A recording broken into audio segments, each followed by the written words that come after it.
미국 킬링 커뮤니티 교회에서 많은 분들이 은혜를 받으시어 삶의 지혜를 얻고 새로운 삶을 살게 되었던 손동원 박사님의 바이블 메시지 내용입니다. 풍랑 속에서도 걸어오시는 주님이라는 주제로 함께 은혜 나누겠습니다. 손동원 박사님이 말씀하셨습니다.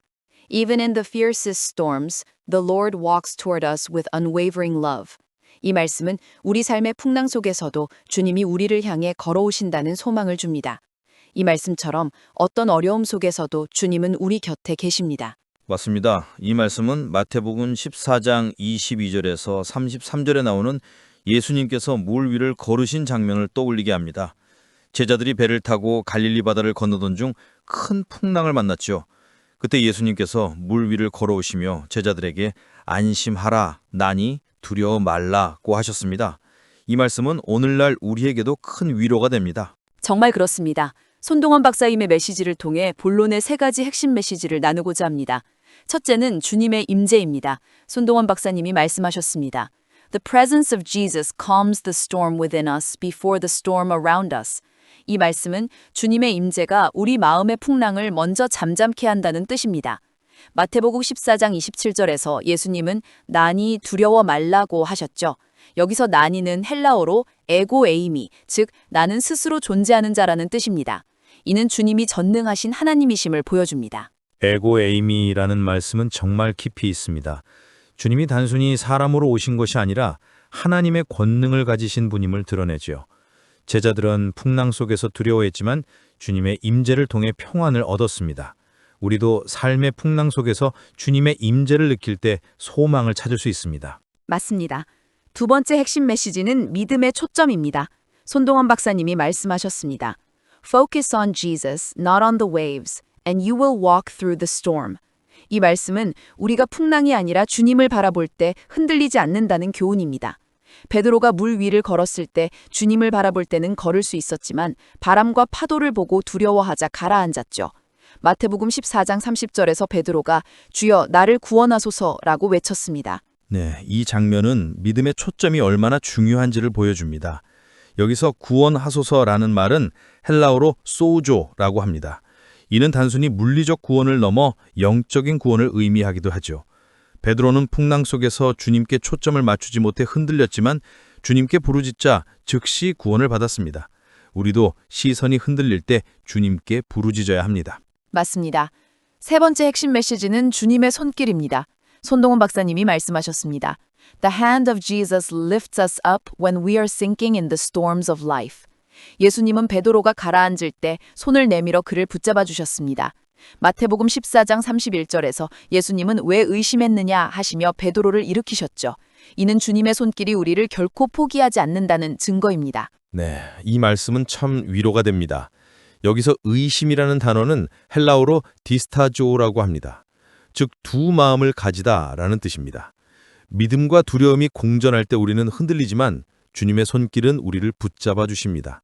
이 장면은 우리 삶 속에서도 주님이 언제나 우리를 붙잡아 주신다는 소망을 줍니다. 손동원 박사님은 라틴어로도 이 주제를 말씀하셨습니다.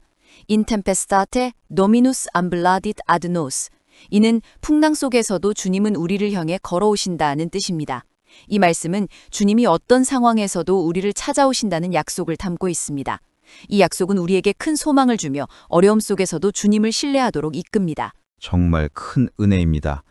이 주제에 맞는 성경 인물로 요나를 떠올려 봤습니다. 요나서 1장 4절에서 17절을 보면 요나가 하나님의 말씀을 거역하고 배를 타고 도망가다 큰 풍랑을 만났죠. 하지만 하나님은 요나를 구원하시기 위해 큰 물고기를 예비하셨습니다. 요나는 풍랑 속에서 하나님의 손길을 경험하며 회개하고 순종하게 되었습니다. 요나의 이야기는 참 교훈적입니다. 요나는 풍랑 속에서 자신의 연약함을 깨달았고 하나님께 부르짖었습니다. 요나서 2장 2절에서 요나는 내가 환난 중에서 여호와께 부르짖음에 내게 응답하셨다고 고백했죠. 여기서 환난은 히브리어로 차라, 즉 고난이나 좁은 곳이라는 뜻입니다. 이는 우리가 풍랑 속에서도 하나님께 부르짖을 때 응답하신다는 소망을 줍니다. 네, 요나의 이야기는 우리에게 풍랑 속에서도 하나님의 계획이 있음을 보여줍니다. 요나는 하나님의 손길을 통해 구원받았고 결국 니느웨로 가서 사명을 감당했죠. 우리도 풍랑 속에서 주님의 뜻을 따라 순종할 때 소망을 찾을 수 있습니다. 말씀을 듣고 생활에 적용할 수 있는 실천 원칙 3가지입니다. 첫째, 주님의 임재를 구하며 기도해야 합니다. 시편 46편 1절은 하나님은 우리의 피난처시오 힘이시니 환난 중에 만날 큰 도움이시라고 하셨습니다. 매일 기도하며 주님의 임재를 구할 때 풍랑 속에서도 평안을 얻습니다. 두 번째 실천 원칙은 말씀에 초점을 맞추는 것입니다. 히브리서 12장 2절은 믿음의 주여 또 온전케 하시는 이인 예수를 바라보자고 하셨습니다. 여기서 바라보자라는 뜻은 헬라어로 아포라오, 즉 시선을 고정하다라는 뜻입니다. 말씀을 묵상하며 예수님께 초점을 맞출 때 흔들리지 않습니다. 세 번째 실천 원칙은 주님의 손길을 신뢰하는 것입니다. 이사야 41장 10절에서 하나님은 내가 너와 함께 하리라 하고 약속하셨습니다. 이 말씀은 주님의 손길이 우리를 결코 떠나지 않는다는 확신을 줍니다. 어려움 속에서 이 약속을 붙잡고 나아가야 합니다. 이제 결론으로 들어가겠습니다. 손동원 박사님의 바이블 메시지 들으시는 여러분, 예수님은 요한복음 16장 33절에서 세상에서는 너희가 환난을 당하나 담대하라 내가 세상을 이겼노라고 하셨습니다. 이 말씀은 풍랑 속에서도 주님이 이미 승리하셨다는 것을 보여줍니다. 그러니 우리는 이 소망을 붙잡고 주님을 따라 결단하며 나아가야 합니다. 맞습니다. 이 말씀은 우리에게 담대함을 줍니다. 풍랑 속에서도 주님을 신뢰하며 나아갈 때 우리는 그분의 평안을 경험할 수 있습니다.